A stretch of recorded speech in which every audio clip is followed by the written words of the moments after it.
Alors, premier exercice, nous avons une expression là, telle que x et y sont deux éléments de l'intervalle fermé 0, 1 tiers. La première question, on nous demande d'encadrer 2y moins 1 tiers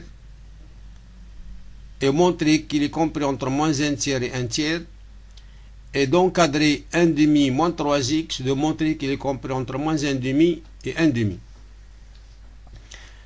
Puis, deuxièmement, il faut vérifier que cette expression-là, moins 1 sixième en valeur absolue, est égal au produit de ces deux valeurs absolues.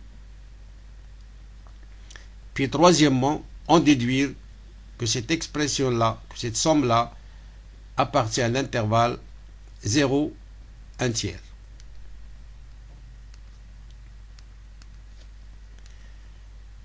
Alors, d'après les données, on a x appartient à l'intervalle 0, 1 tiers et y appartient aussi à l'intervalle 0, 1 tiers. On multiplie par moins 3 ici, on obtient ici moins 1, 3 fois 1 tiers c'est 3 avec le moins. Donc ça, on change à gauche ici. Et là, c'est 0 à droite. Et on multiplie ici par 2. Donc 2 fois 0, c'est 0. 2y. Et là, c'est 2 tiers. Donc ça, c'est une double équation qu'on va appeler 1, entre parenthèses. Et cette expression-là, on va l'appeler 2. En ajoutant 1 demi à la relation 1 ici, et on va ajouter 1 tiers, moins 1 tiers à la relation 2. On obtient ici 2y, on va ajouter moins 1 tiers à gauche, au milieu, à droite. Donc ici, moins 1 tiers plus 0, c'est moins 1 tiers. À droite, 2 tiers moins 1 tiers, c'est 1 tiers. Et au milieu, 2y moins 1 tiers. Dans la relation 1, on va ajouter 1 demi à gauche, au milieu, à droite. 1 demi moins 1, c'est moins 1 demi. Moins 3x plus 1 demi au milieu. Et 1 demi plus 0, c'est 1 demi. Et voilà la réponse, ce qui est bien sûr demandé. Donc on a encadré 2y moins 1 tiers entre moins 1 tiers et 1 tiers. Et on a encadré moins 3x plus 1 demi entre moins 1 demi et 1 demi. Deuxièmement, a de xy moins 1 sixième, a de xy est égal à x plus y moins 6xy moins 1 sixième, en valeur absolue. Alors le x là, on va multiplier et diviser par moins 3. Donc moins 3 fois moins 1 tiers, c'est 1, donc c'est x. Puis le moins 1 sixième là, on va le séparer, 1 sixième, c'est 1 tiers fois 1 demi. Pour le y là, je vais multiplier et diviser par 2. 2 fois 1 demi, c'est 1, donc c'est y. Et moins 6y ici, on va factoriser par 2y. Donc 2y fois moins 3x. Alors nous avons moins 1 tiers en facteur commun et 2y en facteur commun. Donc on va factoriser par moins 1 tiers.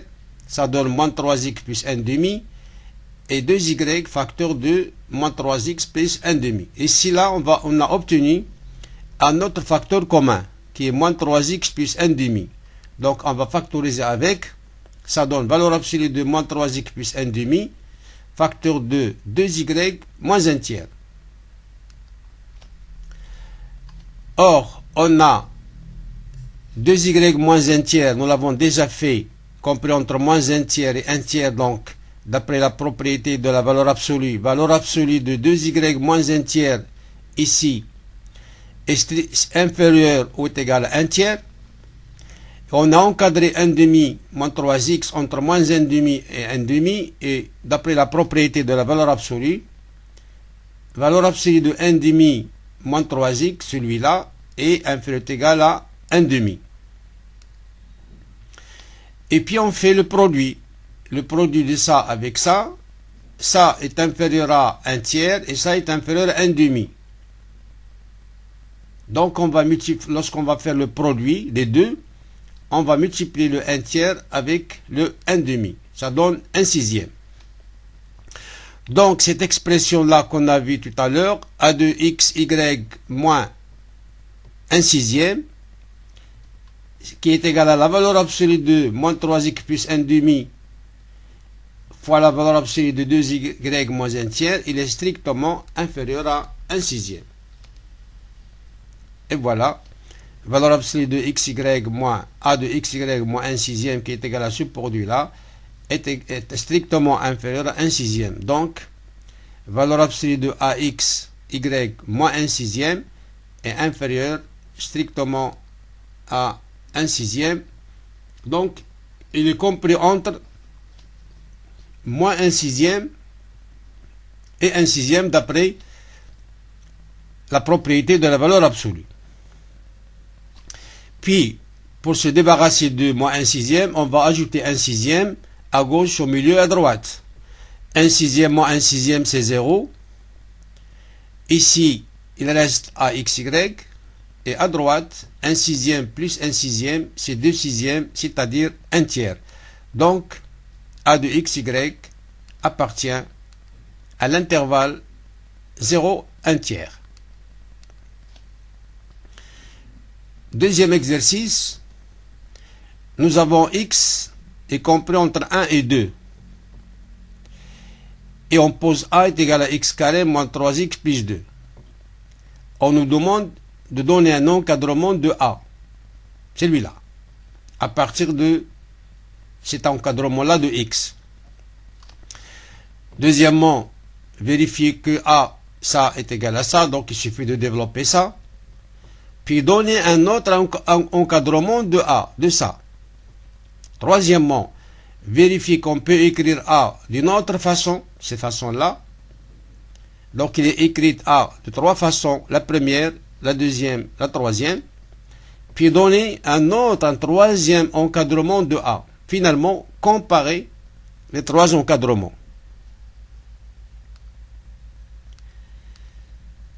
Alors, premièrement, d'après les données, on a x compris entre 1 et 2. On fait le carré, donc c'est 1x carré 4. On multiplie par moins 3, ça donne moins 6, moins 3x, moins 3. On fait la somme de x carré moins 3x et on ajoute 2. Donc on fait la somme de 1 moins 6 et on ajoute 2. 2 plus 1 c'est 3, moins 6 c'est moins 3. On fait la somme de 4 moins 3 et on ajoute 2. 4 moins 3 c'est 1 plus 2 c'est 3. Donc a est égal à x carré moins 3x plus 2 est compris entre moins 3 et 3. Ça c'est le premier encadrement. Deuxièmement, il suffit de développer ça. X fois x c'est x carré. X fois moins 2 c'est moins 2x. Moins 1 fois x c'est moins x. Et moins 1 fois moins 2 c'est 2. En simplifiant, on trouve a. X carré moins 3x plus 2. Alors, on a toujours x compris entre 1 et 2. Puis on ajoute moins 1. Donc ici c'est 0. X moins 1 et 2 moins 1 c'est 1. Et ici, on va ajouter moins 2. Donc, ici, ça donne moins 1, x moins 2, et là, c'est 0. Pour faire le produit de cette double inéquation, des termes de cette double inéquation avec les termes de cette double inéquation, on ne peut pas le faire comme ça parce que x moins 2 est négatif. Donc, d'abord, il faut le rendre positif. On va multiplier le tout par moins. Donc, moins, donc le 0 devient ici à gauche. Ici, on va multiplier par le moins. Et le moins 1, en multipliant par moins 1 à droite, il devient 1. Maintenant, là, on peut faire la multiplication des termes de cette double équation avec les termes de cette double équation. 0 fois 0, c'est 0. 1 fois 1, c'est 1. Et au milieu, on a moins facteur de x moins 2, facteur de x moins 1. Le voilà. Maintenant, pour se débarrasser de ce moins, on va multiplier tout par moins. Donc, ça devient à gauche moins 1, à droite 0. Et au milieu, on a x moins 1, facteur de x moins 2 qui est a.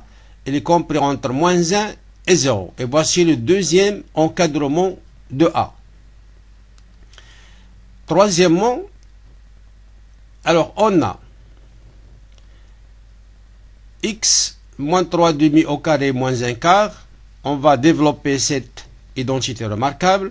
Ça donne x carré moins 3 demi fois x fois 2, ça donne moins 3x, plus 3 demi au carré et 9 quarts, moins 1 quart. Alors ça donne x carré moins 3x plus 2, qui bien sûr est égal aussi à a.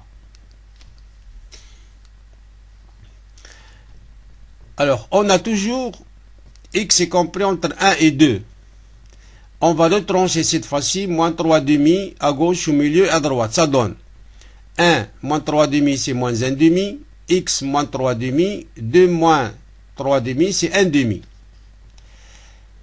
Et ça, d'après la propriété de la valeur absolue, si x est compris entre moins a et a, alors x carré est inférieur à au carré.